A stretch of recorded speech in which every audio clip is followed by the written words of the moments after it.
ಭಾರತದ ದಾಳಿಯಲ್ಲಿ ಸದ್ಯಕ್ಕೆ ಬರ್ತಾ ಇರೋ ಮಾಹಿತಿ ಪ್ರಕಾರ 100ಕ್ಕೂ ಹೆಚ್ಚು ಉಗ್ರರು ಫಿನಿಶ್. ಉಗ್ರರ ಸಾವಿನ ಸಂಖ್ಯೆ ಇನ್ನಷ್ಟು ಹೆಚ್ಚಾಗುವ ಸಾಧ್ಯತೆ. ಪೋಸ್ಟ್ಗಳ ಮೇಲೆ ಭಾರತ ದಾಳಿ. ಈಗ ಬರ್ತಾ ಇರೋ ಅಪ್ಡೇಟ್ ಇದು. ಪಾಕ್ ಮಿಲಿಟರಿ ಪೋಸ್ಟ್ಗಳ ಮೇಲೆ ಭಾರತದ ದಾಳಿ. ಗಡಿ ನಿಯಂತ್ರಣ ರೇಖೆಯಿಂದ ಆಚೆ ಇರುವ ಪೋಸ್ಟ್ಗಳ ಮೇಲೆ ಅಟ್ಯಾಕ್. ಕುಪ್ವಾರ ಮಿಲಿಟರಿ ಪೋಸ್ಟ್ ಧ್ವಂಸಗೊಳಿಸಿದೆ ಭಾರತೀಯ ಸೇನೆ. ಪೂಂಚ್, ರಜೌರಿ, ಕುಪ್ವಾರ ಭಾಗಗಳಲ್ಲಿ ಭಾರತ ಸೇನೆ ಪ್ರತಿದಾಳಿ ನಡೆಸಿದೆ. ಉಗ್ರ ತಾಣಗಳ ಮೇಲೆ ಭಾರತ ದಾಳಿ ನಡೆಸ್ತಾ ಇದ್ದ ಹಾಗೆ ಪಾಕಿಸ್ತಾನ ಅಪ್ರಚೋದಿತ ಗುಂಡಿನ ದಾಳಿ ಶುರು ಮಾಡಿಕೊಂಡಿತ್ತು. ಭಾರತೀಯ ಸೇನೆ ಈಗ ಪ್ರತಿ ದಾಳಿ ಶುರು ಮಾಡಿಕೊಂಡಿದೆ. ಪೂಂಚ್, ರಜೌರಿ, ಕುಪ್ವಾರ ಭಾಗದಲ್ಲಿ ಭಾರತೀಯ ಸೇನೆ ಪ್ರತಿ ದಾಳಿ ನಡೆಸ್ತಾ ಇದೆ. ಗಡಿ ನಿಯಂತ್ರಣ ರೇಖೆಯಿಂದ ಆಚೆ ಇರುವ ಪೋಸ್ಟ್ಗಳ ಮೇಲೆ ಅಟ್ಯಾಕ್. ಕುಪ್ವಾರ ಮಿಲಿಟರಿ ಪೋಸ್ಟ್ ಧ್ವಂಸಗೊಳಿಸಿದೆ ಭಾರತೀಯ ಸೇನೆ ಅನ್ನೋದು ಸದ್ಯಕ್ಕೆ ಬರ್ತಾ ಇರೋ ಮಾಹಿತಿ. ಸುಲಿಬೆಲೆ ಅವರೇ, ಪಾಕ್ ಆಕ್ರಮಿತ ಕಾಶ್ಮೀರ, ಅದರಲ್ಲೂ ಪ್ರಧಾನಿಯಾಗಿ ಮೋದಿ ಆಯ್ಕೆಯಾದ ನಂತರ ಪಾಕ್ ಆಕ್ರಮಿತ ಕಾಶ್ಮೀರ ಭಾರತಕ್ಕೆ ಸೇರ್ಪಡೆಯಾಗುತ್ತೆ ಅನ್ನೋದು ಬಹಳ ಜನರ ಕನಸಾಗಿತ್ತು. ಆದರೆ ಎಲ್ಲೋ ಒಂದು ಕಡೆ ಅದಾಗೋದಿಲ್ವೇನೋ ಅಂತ ಅನಿಸ್ತಾ ಇತ್ತು. ಈಗ ನೀವು ಹೇಳ್ತಾ ಇರೋ ಹಾಗೆ ಪಾಕ್ ವಿಭಜನೆಯಾಗತ್ತಾ, POK ಜೊತೆಗೆ ಬರುತ್ತಾ ಅನ್ನೋ ಒಂದು ಲಕ್ಷಣಗಳು ಕಾಣಿಸ್ತಾ ಇವೆ. ನನಗಂತೂ ವಿಶ್ವಾಸ 100% ಇದೆ. ಇದನ್ನು ಬರೆದಿಟ್ಕೊಳ್ಳಿ. ನಾನು ಕಾಯ್ತಾ ಇದ್ದೀನಿ ಆ ದಿನಕ್ಕೋಸ್ಕರ. ಏನಂತಂದ್ರೆ ಪಾಕಿಸ್ತಾನದ ಮೂಲಕ ಸಿಪೆಕ್ ಹಾದು ಹೋಗುತ್ತೆ. POK ಮೂಲಕ. ಸಿಪೆಕ್ ಅಂತಂದ್ರೆ ಚೈನಾ ಪಾಕ್ ಎಕನಾಮಿಕ್ ಕಾರಿಡಾರ್ ಹೋಗುತ್ತೆ. One belt one road initiative ಚೈನಾದೇನಿದೆಯೋ ಅದು ಹಾದು ಹೋಗುತ್ತೆ. ಆ ಹೋಗುವಂತ ಭಾಗವನ್ನ ಬಿಟ್ಟು ಬಹುಶಃ ನನ್ಗನ್ಸುತ್ತೆ ಭಾರತ ಉಳಿದೆಲ್ಲ ಭಾಗವನ್ನ ತನ್ನ ತೆಕ್ಕೆಗೆ ತೆಗೆದುಕೊಳ್ಳುವಂತ ಕಾಲ ಬಂದಿದೆ. ಈಗ ಸದ್ಯಕ್ಕೆ ನಮಗೆ ನೋಡ್ಲಿಕ್ಕೆ ಇದು ಏರ್ ಫೋರ್ಸ್ ನ ಆಪರೇಷನ್ ಅಂತ ಅನ್ನಿಸ್ತಿದೆ. ಬಟ್ ಇದು ಬರೀ ಏರ್ ಫೋರ್ಸ್ ನ ಆಪರೇಷನ್ ಮಾತ್ರ ಅಲ್ಲ. ಇದು ಏರ್ ಫೋರ್ಸ್ ಮತ್ತು ನಮ್ಮ ಮಿಲಿಟರಿ ಅಥವಾ ನಮ್ಮ ಆರ್ಮಿ ಜಂಟಿಯಾಗಿ ನಡೆಸ್ತಾ ಇರುವಂತಹ ಆಪರೇಷನ್. ಹೀಗಾಗಿ ಏರ್ ಅಟ್ಯಾಕ್ಗಳು ನಡೆದ ನಂತರ ಪ್ಯಾರಲಲಿ ನನ್ನ ದೇಶದ ಸೈನಿಕರು, ನನ್ನ ದೇಶದ ಆರ್ಮ್ಡ್ ಫೋರ್ಸಸ್ ಆರ್ಮಿಗಳವರು ಮುಂದಕ್ಕೆ ನುಗ್ಗುತ್ತಾರೆ. ಅವರು ನಿಧಾನವಾಗಿ ಒಂದೊಂದೇ ಪೋಸ್ಟ್ ಗಳನ್ನ ವಶಪಡಿಸಿಕೊಂಡು ಬರ್ತಾರೆ. ಪಾಕಿಸ್ತಾನದ ಇವತ್ತಿನ ಸಾಮರ್ಥ್ಯ ಇರೋದೇನು ಅಂತಂದ್ರೆ ಅಪ್ರಚೋದಿತ ಶೆಲ್ ದಾಳಿ ಮಾಡಬಹುದು ಅಷ್ಟೇ. ಅದನ್ನ ಪಾಕಿಸ್ತಾನ ಇವತ್ತಲ್ಲ, ಪ್ರತಿ ಬಾರಿ ಸೀಸ್ ಫೈರ್ ನ ವೈಲೇಟ್ ಮಾಡಿ ನಮ್ಮ ಮೇಲೆ ಅಟ್ಯಾಕ್ ಮಾಡುವಂತ ಪ್ರಯತ್ನವನ್ನ ಪಾಕಿಸ್ತಾನ ಏನ್ ಮಾಡ್ತಾ ಇದೆ ಅದರ ಮುಂದುವರಿದ ಭಾಗವಾಗಿ ಅವರು ಇದನ್ನ ಮಾಡ್ತಾರೆ. ಆದ್ರೆ ಭಾರತ ಕಳೆದ ಬಾರಿಯೇ ಈ 10 ದಿನಗಳಲ್ಲೇ ಎಂತ ರಿಯಾಕ್ಷನ್ ಕೊಟ್ಟಿದೆ ಅಂತಂದ್ರೆ ಅನೇಕ ಪೋಸ್ಟ್ ಗಳನ್ನ ಬಿಟ್ಟು ಪಾಕಿಸ್ತಾನಿ ಸೈನಿಕರು ಹಿಂದಕ್ಕೆ ಓಡೋಗಿ ಹ್ಯೂಮನ್ ಶೀಲ್ಡ್ ಗಳನ್ನ ಇಟ್ಕೊಂಡು ಭಾರತದ ವಿರುದ್ಧ ಹೋರಾಟ ಮಾಡುವಂತ ಪ್ರಯತ್ನ ಮಾಡ್ತಾ ಇದ್ದಾರೆ. ಸೊ ಪಾಕಿಸ್ತಾನದ ಆರ್ಮಿಯ ಮೊರಾಲ್, ಅವರ ಮಾನಸಿಕ ಅವಸ್ಥೆ ಯಾವ ಸ್ಥಿತಿಯ ಯಾವ ತಳ ಮುಟ್ಟಿದೆ ಅಂತಂದ್ರೆ ಅವರು ನಮ್ಮ ವಿರುದ್ಧ ಹೋರಾಟ ಮಾಡುವಂತ ಸ್ಥಿತಿಯಲ್ಲಿದ್ದಾರೆ ಅಂತ ನನಗನ್ಸಲ್ಲ. ಒಂದೇ ಒಂದು ನಾನು ನಿಮ್ಮನ್ನು ಕೇಳ್ಕೊಳ್ಳೋದೇನು ಅಂತಂದ್ರೆ ಇನ್ಫಾರ್ಮೇಶನ್ ವಾರ್ ನಲ್ಲಿ ನಾವು ಗೆಲ್ಲಬೇಕಾಗಿದೆ. ಅದಾಗಲೇ ಪಾಕಿಸ್ತಾನ ಫೇಕ್ ನ್ಯೂಸ್ ಗಳನ್ನ ಹಬ್ಬಿಸ್ಲಿಕ್ಕೆ ಶುರು ಮಾಡಿದೆ. ಭಾರತದ 2 ವಿಮಾನಗಳನ್ನ ಹೊಡೆದುರುಳಿಸಿದೆ ಅಂತ.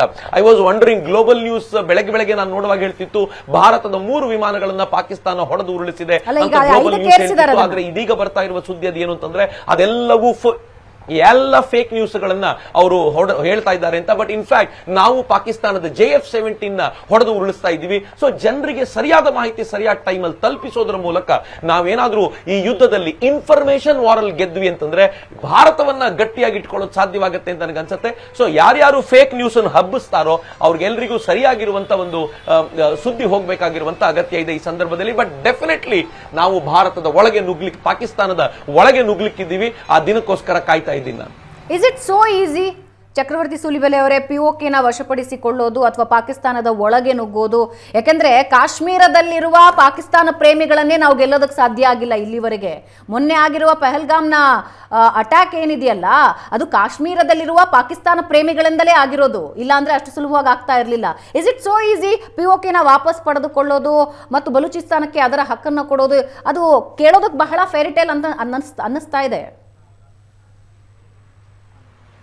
ಅಬ್ಸಲ್ಯೂಟ್ಲಿ ನೀವು ಹೇಳೋ ಮಾತನ್ನ ನಾನು ಒಪ್ತೀನಿ. ಯಾಕೆಂತಂದ್ರೆ ನಮಗೆ ಶತ್ರುಗಳು ಹೊರಗಡೆ. ಪಾಕಿಸ್ತಾನ, ನಾನು ಈ ಮಾತನ್ನು ಹೇಳಿದ್ರೆ ಯಾರು ಇದ್ ಜುಜುಬಿ ರಾಷ್ಟ್ರ ಅದು. ಯಾಕೆ ಹೇಳ್ತೀನಿ ಅಂತಂದ್ರೆ ಅವ್ರು ನಾವು ಬೆಳಗ್ಗೆ ಅಟ್ಯಾಕ್ ಮಾಡ್ತೀವಿ ಅಂತ ಗೊತ್ತಿಲ್ಲದೆ ಮಾಡಿರುವಂತದ್ದ. ಈಗ ಪಾಕಿಸ್ತಾನ ಪ್ರೇರಿತ ಭಯೋತ್ಪಾದಕರು ಭಾರತಕ್ಕೆ ಬಂದು ಅಟ್ಯಾಕ್ ಮಾಡಿ ಹೋಗ್ತಾರೆ.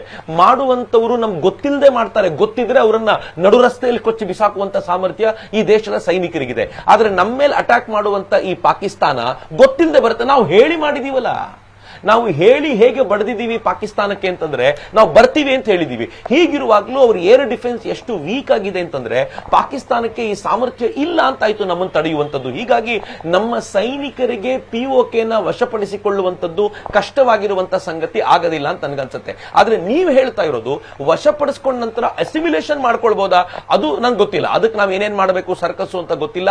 ಆದ್ರೆ ಎಲ್ಲ ಬೇಕಾಗಿರುವ ವ್ಯವಸ್ಥೆಯನ್ನ UCC ಅನ್ನ ತರುವಂತ ಪ್ರಯತ್ನವನ್ನ, ಆನಂತರ ವಕ್ಫ್ ಫ್ಯಾಕ್ಟ್ ತೆಗೆದಿರೋದು, ಇವೆಲ್ಲವನ್ನೂ ನೋಡಿದ್ರೆ ಭಾರತ ಇದಕ್ಕೆಲ್ಲ ತಯಾರಿ ಮಾಡ್ಕೊಂಡಿದೆ. ನಾವು ಬೇಕಾಗಿರುವಂತ ಪ್ರಯತ್ನವನ್ನ ಡೆಫಿನೆಟ್ಲಿ ಮಾಡಬಹುದು ಅಂತ.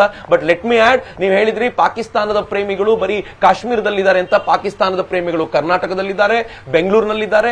ಪಾಕಿಸ್ತಾನದ ಪ್ರೇಮಿಗಳು ಎಂಥವರಿದ್ದಾರೆ ಅಂತಂದ್ರೆ ರೈಲ್ ರೋಕೋ ಮಾಡಿ ಪಾಕಿಸ್ತಾನದ ಬಾರ್ಡರ್ಗೆ ಭಾರತದ ಸೈನ್ಯ ಹೋಗದಂತೆ ತಡಿಬೇಕು ಅಂತ ಹೇಳುವಂತ ಪಾಕಿಸ್ತಾನಿ ಪ್ರೇಮಿಗಳಿದ್ದಾರೆ. ಎಂಥ ಪ್ರೇಮಿಗಳಿದ್ದಾರೆ ಅಂತಂದ್ರೆ ರಫೇಲ್ಗೆ ನೀವು ಪೂಜೆ ಮಾಡುವಂತ ನಾಟಕವನ್ನ ಮಾಡ್ತಾ ಒಂದು ವಿಮಾನದ ಆಟಿಕೆ ಹಿಡ್ಕೊಂಡು ಭಾರತದ ಹತ್ರ ಇರುವಂತದ್ದು ವಿಮಾನ ಆಟಿಕೆ ಮಾತ್ರ ಅಂತ ಭಾರತವನ್ನು ಟ್ರಿಗರ್ ಮಾಡುವಂತ ಕಾಂಗ್ರೆಸ್ಸಿನ ನಾಯಕರಿದ್ದಾರೆ. ಪಾಕಿಸ್ತಾನದ ಪ್ರೇಮಿಗಳು ಎಲ್ಲೆಲ್ಲೂ ಅಕ್ಕಪಕ್ಕದಲ್ಲಿ ಎಲ್ಲ ಕಡೆ ಇದ್ದಾರೆ. ಹೀಗಾಗಿ ಅವರು ಒಂದೇ ಮುಖವಾಡದಲ್ಲಿರಲ್ಲ, ಅನೇಕ ಮುಖವಾಡ ಧರಿಸಿಕೊಂಡು ಬರ್ತಾರಾದ್ರಿಂದ ಭಾರತ ಅಂದ್ರೆ ವಿಶೇಷವಾಗಿ ನಾನು ಮತ್ತು ನೀವು ಇದನ್ನ ನೋಡ್ತಾ ಇರುವಂತ ಪ್ರತಿಯೊಬ್ಬರು ಇಂಥವ್ರನ್ನ ವಿಚಾರಿಸಿಕೊಳ್ಬೇಕಾದಂತ ಅಗತ್ಯ ಇದೆ ಅಂತ ನನಗನ್ಸುತ್ತೆ. ಸುಲಿಬೆಲೆ ಅವರೇ, ಭಾರತ ಯಾವುದೇ ಏರ್ ಸ್ಟ್ರೈಕ್ ಅಥವಾ ಸರ್ಜಿಕಲ್ ಸ್ಟ್ರೈಕ್ ಮಾಡಿದಾಗ್ಲೂ ಪಾಕಿಸ್ತಾನ ಅದನ್ನ ಅಲ್ಲಗಳೆಯೋದಿರಲಿ, ದೇಶದಲ್ಲಿರೋ ನಾಯಕರೇ ಹೇಳ್ತಾರೆ ಅಯ್ಯೋ ಹಂಗಿದ್ದೇನೂ ಆಗಿಲ್ಲ, ಪ್ರೂಫ್ ತೋರಿಸಿ ಅಂತ ಹೇಳ್ತಾರೆ. ತುಂಬಾ ದೊಡ್ಡ ದೊಡ್ಡ ನಾಯಕರೇ ಈ ಮಾತು ಹೇಳ್ತಾರೆ. ಅಂಡ್ ಮೊನ್ನೆ ನಡೆದ ಒಂದು ಪೆಹಲ್ಗಾಮ್ ಅಟ್ಯಾಕ್ನ ಬಗ್ಗೆಯೂ ಬಹಳಷ್ಟು ಹೇಳಿಕೆಗಳು ಬಂದಿರೋದನ್ನು ನೀವು ನೋಡ್ತಾ ಇದ್ದೀರಾ. ಹಂಗಿದ್ದ ಅಟ್ಯಾಕ್ ಮೋದಿ ಅವರಿಗೆ ಗೊತ್ತಿತ್ತು, ಆದರೆ ಅದನ್ನ ಆರ್ಮಿಗೆ ತಿಳಿಸ್ಲಿಲ್ಲ, ಅಲ್ಲಿ ನರಮೇಧ ಆಗೋದಕ್ಕೆ ಬಿಟ್ಟರು. ಹಿಂಗಿದ್ದೆಲ್ಲ ಹೇಳಿಕೆಗಳು ಈಗಾಗಲೇ ಹೊರಗೆ ಬಂದಿದ್ದಾವೆ. ಭಾರತದ ಅಖಂಡತೆ, ಭಾರತ ಬಿಡಿ ಯಾವುದೇ ದೇಶದ ಒಂದು ಅಖಂಡತೆಯಲ್ಲೂ ಈ ರಾಜಕೀಯ ಹೆಂಗೆ, ಅದರಲ್ಲೂ ಭಾರತದಂತಹ ದೇಶದಲ್ಲಿ ಜಾಸ್ತಿ ಇದು? ಬಹಳ ಬೇಸರದ ಸಂಗತಿ ಏನು ಅಂತಂದ್ರೆ ಈ ನಾಡಿನ ಪ್ರಮುಖ ಪ್ರತಿಪಕ್ಷವಾಗಿರುವಂತ ಕಾಂಗ್ರೆಸ್ ಎಷ್ಟು ನೀಚ ಮಟ್ಟದಲ್ಲಿ ವ್ಯವಹರಿಸುತ್ತೆ ಅಂತಂದ್ರೆ, ಈ ದೇಶದ ಪ್ರತಿಯೊಬ್ಬ ನಾಗರಿಕ ಯಾರು ಈ ರಾಷ್ಟ್ರದ ಸಾರ್ವಭೌಮತೆಯ ವಿರುದ್ಧ ನಡ್ಕೊಳ್ತಾನೋ ಆ ರಾಷ್ಟ್ರದ ವಿರುದ್ಧ ತನ್ನ ಆಕ್ರೋಶವನ್ನು ವ್ಯಕ್ತಪಡಿಸ್ತಾನೆ. ಆದ್ರೆ ದುರದೃಷ್ಟಕರ ಸಂಗತಿ, ಬೆಂಗಳೂರಿನಲ್ಲಿ ಯಾರು ಪೆಹಲ್ಗಾಮ್ನಲ್ಲಿ ಸತ್ತರೋ ಅವರಿಗೋಸ್ಕರ ಹಾಕಿರುವಂತ ಬ್ಯಾನರ್ಗಳನ್ನ ಹಾಕಿದವ್ರ ಮೇಲೆ FIR ಹಾಕ್ಲಾಯ್ತು. ಬೆಂಗಳೂರಿನಲ್ಲಿ ಯಾರು ಪಾಕಿಸ್ತಾನದ ಏನು ನಾವು ಧ್ವಜವನ್ನ ನೆಲದ ಮೇಲೆ ಹಾಕಿದ್ರು, ರೋಡ್ ಮೇಲೆ ಹಾಕಿದ್ರು, ಅವ್ರ ಮೇಲೆ ಕಲಬುರಗಿನಲ್ಲಿ FIR ಮಾಡಲಾಯಿತು. ಇಲ್ಲಿರುವಂತ ಸರ್ಕಾರ ಪಾಕಿಸ್ತಾನದ ಸರ್ಕಾರವೋ ಅಥವಾ ಇಲ್ಲಿರುವಂತ ಸರ್ಕಾರ ಅದು ನಮ್ಮ ಸರ್ಕಾರವೋ ಅನ್ನೋದು ಅನುಮಾನ ಬರುವಷ್ಟರ ಮಟ್ಟಿಗೆ ಪಾಕಿಸ್ತಾನಕ್ಕೆ ಪ್ರೇರಣೆ ಕೊಡುವ, ಪಾಕಿಸ್ತಾನದ ಜೊತೆಗೆ ನಿಲ್ಲುವಂತ ಸರ್ಕಾರಗಳಿವೆ ಅನ್ನೋದು ದುರಂತದ ಸಂಗತಿ ಅಂತ ನನ್ಗನ್ಸುತ್ತೆ. ನೀವು ಹೇಳದಂತೆ ನಮ್ಮ ನಾಯಕರುಗಳು ಯಾವ ಮಟ್ಟದಲ್ಲಿದ್ದಾರೆ ಅಂತಂದ್ರೆ ಇವರಲ್ಲಿ ಪ್ರತಿಯೊಬ್ಬರು ಕೂಡ ಈ ತರದ ಆಲೋಚನೆ ಮಾಡುವಂತ ಸ್ಥಿತಿಯಲ್ಲಿದ್ದಾರೆ. ಆದರೆ ಈಗ ನಮ್ಮ ಮುಂದೆ ಒಂದು ಸವಾಲು ಏನು ಅಂತಂದ್ರೆ, ಅಥವಾ ಒಂದು ಸಂತೋಷದ ಸಂಗತಿ ಏನು ಅಂತಂದ್ರೆ, ಈ ಬಾರಿ ಯಾರು ಪ್ರೂಫ್ ಕೇಳೋದಿಲ್ಲ. ಯಾಕೆಂದ್ರೆ ಲೈವ್ ನೀವುಗಳು ತೋರಿಸ್ತಾ ಇದ್ದೀರಾ, ಆ ಫುಟೇಜ್ ಅನ್ನು ತೋರಿಸ್ತಾ ಇದ್ದೀರಾ. ಈ ಬಾರಿ ಯಾರು ಪ್ರೂಫ್ ಕೇಳಲಿಕ್ಕಿಲ್ಲ. ಈ ಬಾರಿ ಅವ್ರು ಏನ್ ಹೇಳ್ಬೋದು ಅಂತಂದ್ರೆ, ಉಗ್ರರನ್ನ ಕೊಂದ್ರೆ ಸಾಕಾಯ್ತಾ, ನಾವು ಪಾಕಿಸ್ತಾನದ ಮೇಲೆ ಅಟ್ಯಾಕ್ ಮಾಡಬೇಕಿತ್ತು, ಅದನ್ನ ಮಾಡಲಿಲ್ಲ ಅಂತ ಇವತ್ತು ಸ್ಟೇಟ್ಮೆಂಟ್ ಕೊಡಬಹುದು. ಆದ್ರೆ ಅವರು ಎಚ್ಚರಿಕೆ ಇಟ್ಕೊಳ್ಳಿ, ನಾಳೆ ಪಾಕಿಸ್ತಾನದ ಸೈನಿಕರ ಮೇಲೂ ಅಟ್ಯಾಕ್ ನಡೆಯುತ್ತೆ. ಅದು ಅವ್ರಿಗೆ ಗೊತ್ತಿರಲಿ. ಏನು ಸ್ಟೇಟ್ಮೆಂಟ್ ಕೊಡೋಕ್ಕಿಂತ ಮುಂಚೆ ಒಂದು ಯೋಚನೆ ಮಾಡಬೇಕು. ದೇಶದ ಪ್ರಧಾನಿ ಮನಮೋಹನ್ ಸಿಂಗ್ ಅಲ್ಲ, ದೇಶದ ಪ್ರಧಾನಿ ನರೇಂದ್ರ ಮೋದಿ ಅವರು ಹೇಳಿದ್ದನ್ನ ಮಾಡ್ತಾರೆ, ಮಾಡಿ ತೋರಿಸ್ತಾರೆ ಅಂತ. ಅವರು ನಮಗೆಲ್ಲ ಪ್ರಾಮಿಸ್ ಮಾಡಿದ್ದಾರೆ, POK ತಂದು ಕೊಡ್ತೀನಿ ಅಂತ ಅವ್ರು ಬಹಳ ಬಾರಿ ಹೇಳಿದ್ರು. ನನಗನ್ಸುತ್ತೆ POK ತಂದುಕೊಟ್ಟು UCC ನಮಗೇನಾದ್ರೂ ಈ ದೇಶಕ್ಕೆ ಲಾಗು ಮಾಡಿಬಿಟ್ರೆ ನರೇಂದ್ರ ಮೋದಿ ಎನ್ನುವ ಪ್ರಧಾನಮಂತ್ರಿ ಆತ ನಮಗೆ ಏನೇನು ಪ್ರಾಮಿಸ್ ಮಾಡಿದ್ರೋ ಎಲ್ಲವನ್ನೂ ಕ್ಲಿಯರ್ ಮಾಡಿದ್ದಾರೆ ಅಂತ ಅನ್ಸುತ್ತೆ ನನಗೆ. ಸೊ ಹೀಗಾಗಿ ನರೇಂದ್ರ ಮೋದಿ ಅವರು ಇರುವಾಗ ಇವರೇನಾದ್ರೂ ಮಾತನಾಡಬೇಕಾದ್ರೆ 100 ಸಲ ಯೋಚನೆ ಮಾಡಬೇಕು ಅಂತ ನನಗನ್ಸುತ್ತೆ. ಸುಲಿಬೆಲೆ ಅವರೇ, ಈ ಬಾರಿ ಲಾಂಚ್ ಪ್ಯಾಡ್ಗಳು ನಮ್ಮ ಟಾರ್ಗೆಟ್ ಆಗಿರಲಿಲ್ಲ, ತರಬೇತಿ ಕೇಂದ್ರಗಳೇ ಟಾರ್ಗೆಟ್ ಆಗಿದ್ವು. ಇದರ ಜೊತೆಗೆ ಪಾಕಿಸ್ತಾನ ಎದೆ ತಟ್ಕೊಂಡು ನಮ್ಮ ಹತ್ರ ಅದಿದೆ, ನಮ್ಮ ಹತ್ರ ಅಣ್ಣು ಅಸ್ತ್ರ ಇದೆ, ಈ ರೀತಿ ಬೆದರಿಕೆಗಳನ್ನು ಹಾಕೋ ಪ್ರಯತ್ನ ಮಾಡ್ತಾ ಇದೆ. ಆದರೆ ಏರ್ ಡಿಫೆನ್ಸ್ ಫೇಲ್ಯೂರ್ ಇಲ್ಲಿ ಸ್ಪಷ್ಟವಾಗಿ ಕಂಡು ಬರ್ತಾ ಇದೆ. ಆದರೂ ಕೂಡ ಪಾಕಿಸ್ತಾನದ ಸೊಕ್ಕು ಮುರಿದಿಲ್ಲ.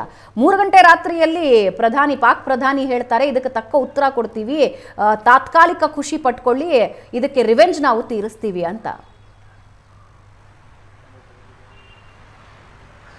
ಪಾಕಿಸ್ತಾನದ ಸಾಮರ್ಥ್ಯ ಬಹಳ ವೀಕ್ ಆಗಿದೆ ಭಾವನಾ. ನಾನು ಬರೀ ಏರ್ ಡಿಫೆನ್ಸ್ ಮಾತ್ರ ಹೇಳ್ತಿಲ್ಲ. ಒಂದು ಸೈನ್ಯಕ್ಕೆ ಫಸ್ಟ್ ಆಫ್ ಆಲ್ ನೀವು ಬೇರೆ ಎಲ್ಲ ಬೇಡ. ನಾನು ಒಂದ್ಸಲ ಮಾತನಾಡ್ತಿರುವಾಗ ನಮ್ಮ ದೇಶದ ಗ್ರೆನೇಡಿಯರ್ ಯೋಗೇಂದ್ರ ಸಿಂಗ್ ಯಾದವ್, ಪರಮವೀರ್ ಚಕ್ರ ಯೋಗೇಂದ್ರ ಸಿಂಗ್ ಯಾದವ್ ಅವ್ರನ್ನ ಕೇಳಿದೆ, ನನ್ನ ದೇಶದ ಸೈನ್ಯ ಆಗ ಅಷ್ಟು ಸ್ಟ್ರಾಂಗ್ ಇರಲಿಲ್ಲ ಅಥವಾ ಸೈನ್ಯ ಸ್ಟ್ರಾಂಗ್ ಆಗಿತ್ತು ಬಟ್ ಅತ್ಯಾಧುನಿಕ ಶಸ್ತ್ರಾಸ್ತ್ರಗಳಿರಲಿಲ್ಲ. ಆ ಪ್ರಶ್ನೆ ಅವ್ರಿಗೆ ಕೇಳಿದೆ ನಾನು. ನಮ್ಮ ಹತ್ರ ಶಸ್ತ್ರಾಸ್ತ್ರಗಳು ಅತ್ಯಾಧುನಿಕವಾಗಿಲ್ಲ, ಚೀನಾದ ಹತ್ರ ಅತ್ಯಾಧುನಿಕವಾಗಿದೆ, ನಾವು ಯುದ್ಧ ಮಾಡಬಹುದಾ ಅಂತ ಕೇಳಿದಕ್ಕೆ ಅವ್ರು ಏನಂದ್ರು ಗೊತ್ತಾ, ಶಸ್ತ್ರಾಸ್ತ್ರಗಳೆಲ್ಲ ಇಂಪಾರ್ಟೆಂಟು, ಅದನ್ನ ಚಲಾಯಿಸುವವನ ಎದೆಯೊಳಗಿರುವ ತಾಕತ್ತು ಇಂಪಾರ್ಟೆಂಟು, ಮತ್ತದು ಭಾರತೀಯ ಸೈನಿಕನೊಳಗೆ ಬೇಕಾದಷ್ಟಿದೆ ಅಂತ ಅವ್ರು ಹೇಳಿದ್ರು.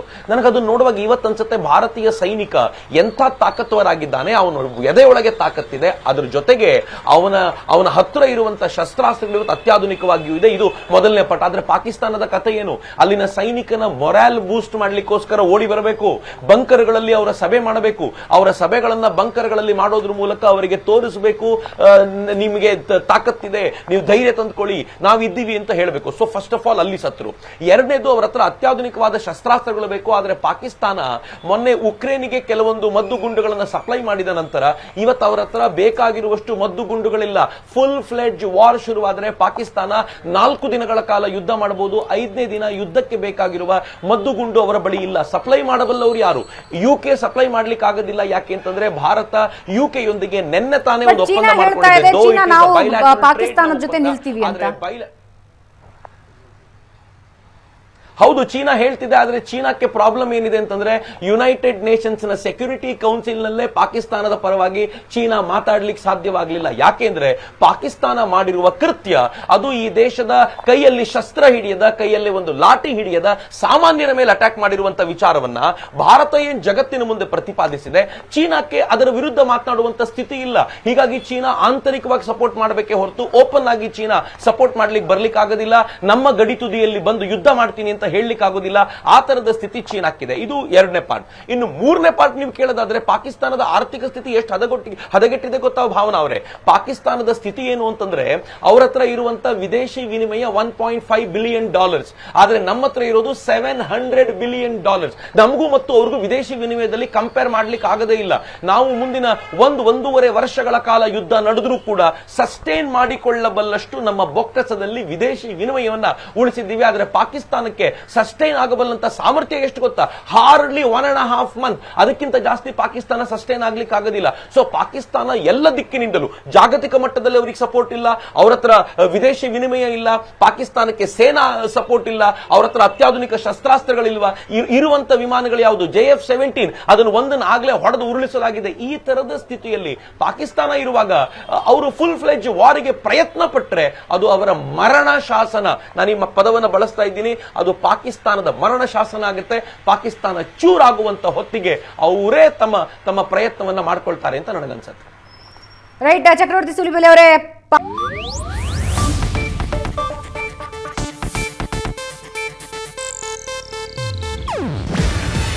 ಇದು ಏಷ್ಯಾನೆಟ್ ನ್ಯೂಸ್ ನೆಟ್ವರ್ಕ್ ಪ್ರಸ್ತುತಿ.